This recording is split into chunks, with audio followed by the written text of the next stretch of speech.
These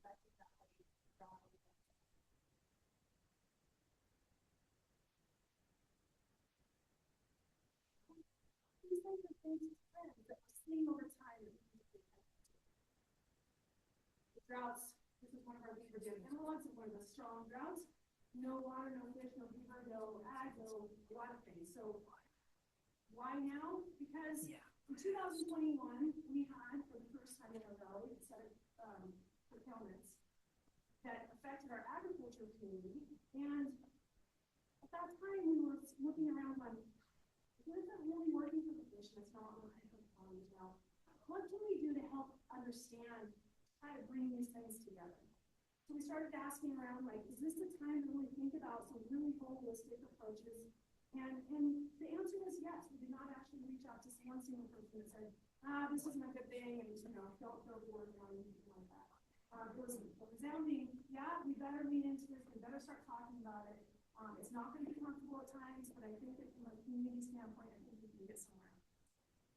So, why does it matter? It matters because there's a lot of things that rely in the valley here, and as we know, and we heard this morning, the valley is connected to a larger basin of salmon. And just overall, why is it important? Well, there's a lot of people in this room and a lot of people in this community that they're agricultural and their whole livelihood and their customs and their life. I heard from Jim Morris's mom last night in 1852. Their family's been farming that ranch. So it matters to them.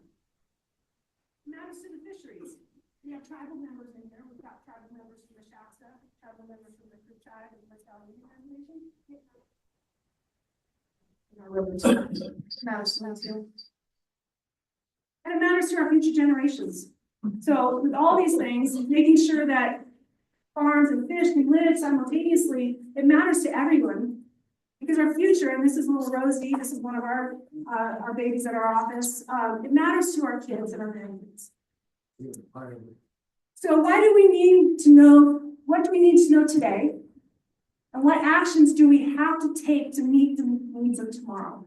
So that's what this project's really about. We're really going to try to lean in, understand the uplands, the economics, the hydrogeomorphic, the climate change, taking the models that Laura and her team have developed for the last 15 years, capitalize on the immense amount of work that this valley has done. We have so much data. If anybody was here on Dr. Laura Foglia's meeting today, this valley is invested in understanding these questions. So this is an opportunity that we're really hoping that we can leverage to ask some really important questions. So we've established an advisory committee, really wanted to look at it from a holistic, try to get every aspect of our community. I did take, and Dave Gunn, where I'm at, I actually replaced Dave's name this morning because Mike Belcheck came to our last meeting and they kind of replaced spots.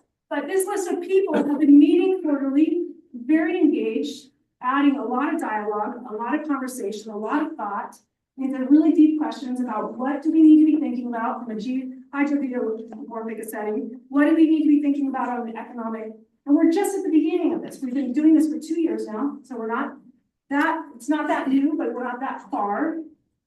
And the big thing is we want to make sure we're not getting in front of our community. One of the things that Mrs. Bryant told me last night when they were developing the Scott Valley area plan, they did a huge amount of outreach because they knew if they got out in front of their community and did this whole plan and the community did not buy into it, it would not do anybody any good. So they did a lot of outreach.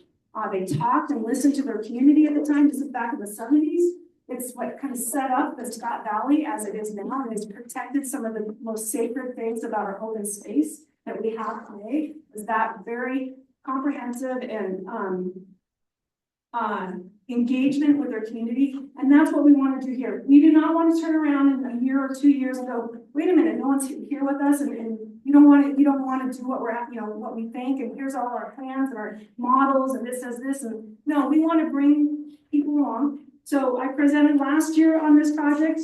You're going to hear a whole lot today about it, and then we'll be back next year to kind of share what we learned over the next 12 months. So with that, I'm going to pass this on to, I think questions while we get the screens set up for Jenny?